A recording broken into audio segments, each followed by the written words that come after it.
One part of our ministry in the Philippines is children and youth outreach. I could tell you hundreds of miracles that I've seen happen at these kind of outreaches.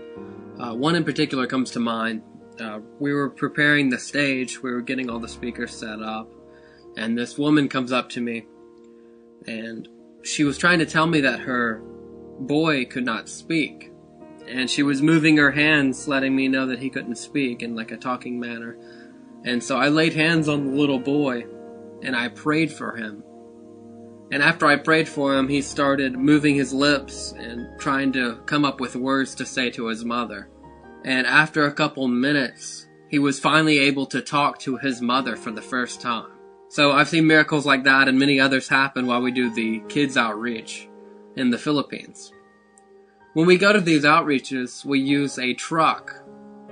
It's not like any normal truck. It has a stage that folds down, and we fold the stage down, we set up our speakers, and we're able to minister to the kids from the stage. The way we minister to the kids is through puppets.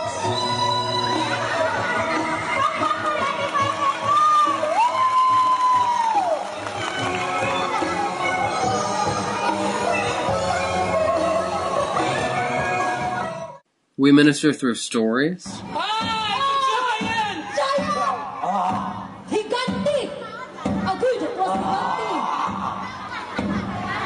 Mabaho, kayo mo.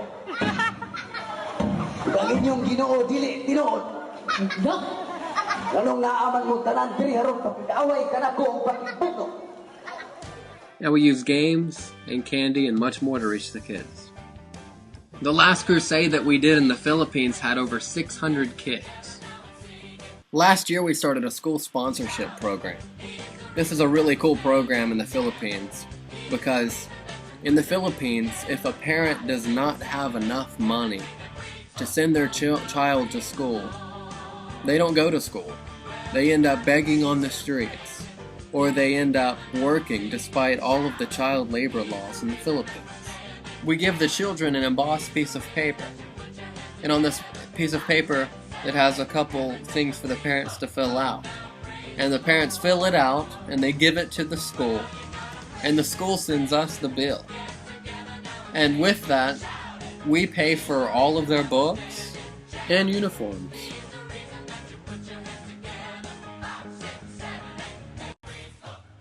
Another thing I would like to do at these outreaches is feeding programs. The Bible says that people will see your good works and they'll glorify God which is in heaven. So not only we want to fill them spiritually and impart to them spiritually, but we want to fill their hungry stomachs, not just with candy and junk food. Each week we get to minister to the kids in our Sunday school class called Kingdom Kids. We've seen incredible growth in this ministry, especially over the last 9 months. We've seen the kids ministry grow. We've started a puppet team, a drama team, a dance team. And the great thing is we've incorporated this into our kids outreach. The kids are going with us to the kids outreach, and they're doing their puppets, they're doing drama, they're dancing for the kids. The Bible says, train up a child in the way he should go. Notice it's the way they should go. And I believe the way or the path that God has planned for us is in our gifts and talents. That once we discover our gifts and talents, that we'll be able to discover the ministry that God has placed ahead of us. And these kids are discovering that they're so talented and that they're so full of the presence of God that they're able to minister to anyone without fear. So we're training up the next generation to replace us. And we're going to have some awesome ministers coming out of the Philippines. Another part of our outreach ministry is Bible studies. Each week we go into neighborhoods and we hold house Bible studies, just like they did in the book of Acts. Some of these Bible studies are outdoors, and you never know how many people are going to show up. Sometimes we have 5, sometimes we have 65. So it's always cool seeing how many people that gets drawn in.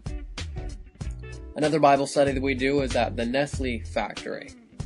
Each week I get to speak into the lives of 35 different managers. And sales have increased exponentially ever since we started doing this Bible study.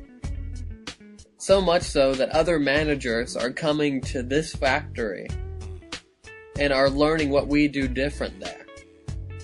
And they're planning on opening other Bible studies in their Nestle facilities. So God is truly blessing these Bible studies. Another Bible study we do is at a bamboo work factory. Each day the lady shuts the bamboo work factory down and we get to speak into the lives of all the workers. On one occasion she said that I spoke the same message that she was speaking to them at lunch that day. So God is always confirming His word. We are making more and more disciples.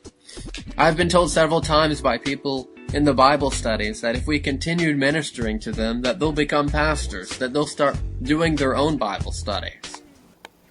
I just want to say thank you for taking your time and watching this video. I hope that you're inspired by it, that you'll want to fulfill the Great Commission where you are at. The Bible says that we start in Jerusalem and Judea and the uttermost parts. But you don't have to be a missionary to fulfill the Great Commission. You can fulfill the Great Commission right where you are at. And that's just by doing good works, by spreading the love of God. The Bible says that people will see your good works and they'll glorify God which is in heaven. So I'm just so happy to share what we're doing in the Philippines. And I hope that you will share the love of God where you are at.